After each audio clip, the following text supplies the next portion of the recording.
na kutawala eneo hili. Tazama fahamu za watoto wako wanaosikia, e Bwana, zikaweze kusikia na kuelewa.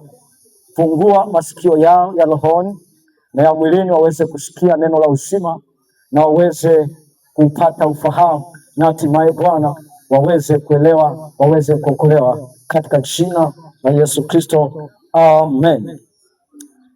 Basi jioni leo ninaomba nisome kitabu cha Warumi sura ya 6 na ule mstari wake wa kwanza na kuendelea. Biblia inasema maneno haya, au imeandikwa maneno haya: tuseme nini basi? Tudumu katika dhambi ili neema izidi kuwa nyingi? Hasha! Sisi tuliofia dhambi tuishije tena katika dhambi? Hamfahamu ya kuwa sisi sote tuliobatizwa katika Kristo Yesu tulibatizwa katika mauti yake? Basi tulizikwa pamoja naye kwa njia ya ubatizo katika mauti yake, kusudi kama Kristo alivyofufuka katika wafu kwa njia ya utukufu wa Baba, vivyo hivyo na sisi tuenende katika upya wa uzima. Naomba niseme haya maneno yaweze kukufaa jioni ya leo unaposikia sauti hii. Wakati huu Mtume Paulo akiongea na Warumi, huenda angekuwa Tanzania leo, Paulo angesema waraka huu kwa Watanzania, na angeongea maneno mengi, na angefika kwenye sura ya 6 akasema, je, tudumu katika dhambi ili neema iwe nyingi? Hasha! Sisi tuliofia dhambi hatuwezi tena kuenenda katika dhambi. Kwa nini? Kwa sababu Kristo alivyokufa na kufufuka, ndivyo tulivyokufa na kufufuka na kuwa na uzima katika yeye. Jioni leo nataka nikuonyeshe ya kwamba kuna maisha aina mbili. Kuna maisha kabla ya kumpokea Yesu na kuna maisha baada ya kumpokea Yesu. Paulo anaongea na watu ambao wamempokea Yesu, ambao walikuwa ni Wakristo kwa namna ya kawaida au namna ya kibinadamu, lakini Wakristo hawa wakawa wanaendelea katika dhambi, wanaendelea kupenda dhambi kana kwamba hawakuokolewa, wanaendelea kupenda uovu kana kwamba hatukuokolewa.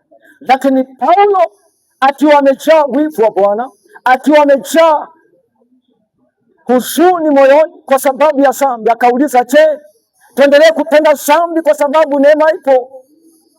Akasema, lasha, haiwezekani. Kwa nini haiwezekani? Swali hili linajibiwa katika Tito 2:11 ya kwamba neema imefunuliwa kwa watu wote ili wote waweze kupata uzima. Na neema inatufundisha kushinda dhambi na tamaa za dunia ili tuishi maisha ya utakatifu. Maana kazi ya neema ni kutufundisha utakatifu. Lakini leo ni ajabu, kanisa au watu ambao wanasaniwa kuwa wameokoka wameichezea neema. Wanaweza kuishi kwa namna yoyote, wanaweza kuishi kwa namna yoyote kwa sababu ya hiyo neema. Lakini kuna wakati neema itaondoka na hukumu ya Bwana itachukua nafasi. Kuna wakati mahubiri kama haya hautayapata tena, maana Biblia inasema kuna nyakati itakuja njaa ya kusikia neno itatokea. Lakini leo bado njaa haijaachiliwa, bado njaa haijaachiliwa, bado kiu hakijaachiliwa, kwa sababu bado wako watumishi wanaisema kweli.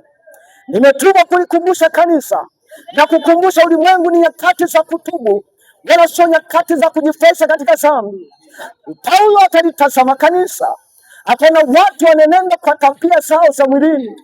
Wanawake wanajiuza, wanawake wanageuka, wanafanya vitu vya anasa, wanawake wanajichubua. Paulo akatazama akasema, hasha! Sisi tuliofia dhambi kwa njia ya Kristo haitupasi kuenenda huko tena. Paulo alipotazama kanisa akaona watu wanaoa na kuachana, akasema haiwezekani. Sisi tuliofia dhambi lazima tupasa kuenenda katika utu mpya. Maana unapookolewa unaingia kwenye utu mpya. Matendo ya dhambi lazima yafishwe, uweze kuwa mtakatifu katika nafsi, mwili na roho. Leo kuna utakatifu bandia. Mtu anasema Mungu ni Mungu tu ambaye anaangalia moyo. Mungu ni Mungu anaangalia roho. Sisi wanadamu hatuioni roho yako, hatuoni moyo wako, tunaona matendo yako. Na tukiona matendo yako tutajua umeokolewa au hapana. Tukiona mwanamke unavaa suruali tunajua hujaokolewa. Tukiona mwanamke umeweka makeup tunajua hujaokolewa. Tukiona mwanamke anavaa nguo fupi, haujaokolewa. Kwa sababu gani? Wokovu ni kubadilishwa. Paulo anasema unapookolewa nenda katika utu mpya. Lakini kwa nini umeokolewa unaenda katika utu wa kale? Yale uliyoyaishi kabla ya kuokolewa bado unayaishi baada ya wokovu. Tofauti yako ni nini? Fikiri kama mfungwa aliyekuwa amefungwa, alafu akapewa uhuru wa kutoka gerezani, alafu akaendelea kukaa kwenye kambi ya gereza, ataendelea kuitwa mfungwa hata kama amepewa uhuru wake. Kwa hiyo inatokea mtu anapokuwa ameokolewa lakini akaendelea kuishi kwenye dhambi, tunajua bado ni mfungwa wa dhambi. Lakini jioni leo bado iko neema ya Yesu ya kusamehewa. Ewe binti unanisikia, unavaa suruali, iko neema ya kusamehewa. Ewe kijana unanisikia, umesuka kijana, ni ajabu kweli, kijana unasuka. Haleluya. Kijana unasuka, kijana unasuka, unapata ujasiri wa kusuka nywele kijana.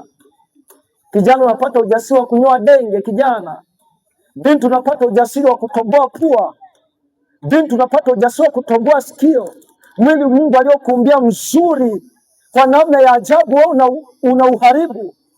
Nataka nikwambie, neema sio mlango wa kutenda dhambi. Neema ni mlango wa kushinda dhambi. Na Paulo anaainisha dhambi zote ambazo mwanadamu anazifanya kwenye mwili, ya kwamba dhambi hizo utatoa hesabu. Siku moja utatoa hesabu ya mwili wako.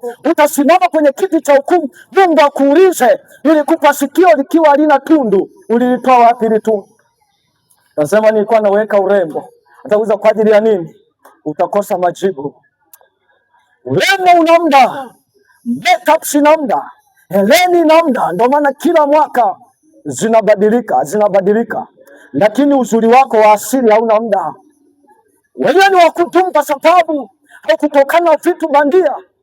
Mwanamke, tubu jioni leo. Unaenda kanisani unasema nipo kwenye neema, lakini umeweka wigi kubwa, unacheza kwaya mpaka linaanguka aibu, kumbe una kipala. Vaa hata kipala chako watu wakione tu, kuliko kuwadanganya watu kwa sababu ya wigi bandia. Hata ukifa litatolewa, litatupwa, kwa sababu hukumbwa nalo hilo. Heleni zitatolewa, zitatupwa, hata kama zilikuwa za dhahabu zitatupwa. Kwa nini? Usijue hekima na maiti ambayo huwezi ukazikwa na vitu hivyo. Ni wakati wa kutubu na kumrudia Bwana. Watu wameiona neema kama mlango wa kuishi katika dhambi, lakini jioni leo nataka nipinge mafundisho hayo. Watu wanaenda popote kanisani, wanaenda na vimini na suruali, watu wanaenda na mawigi, wanaenda na hereni, wanaenda na makeups. Hiyo ni injili ya uongo. Wanawake, wanaume mnaonisikia jioni leo, neema ipo kwa ajili ya kushinda dhambi. Ni wakati wa kutubu na kumrudia Bwana. Unaposikia sauti hii popote ulipo, ni heri utubu, umrudie Bwana. Dunia inakudanganya, dunia inakuvutia, lakini kuna wakati dunia itakuacha, itakusaliti. Utakufa, utaiacha dunia. Utakufa, utaacha kila kitu ulicho nacho. Utakufa, utaacha kila kitu unachokiona. Hata kama ulikuwa unamiliki gorofa kubwa, utakufa utaliacha.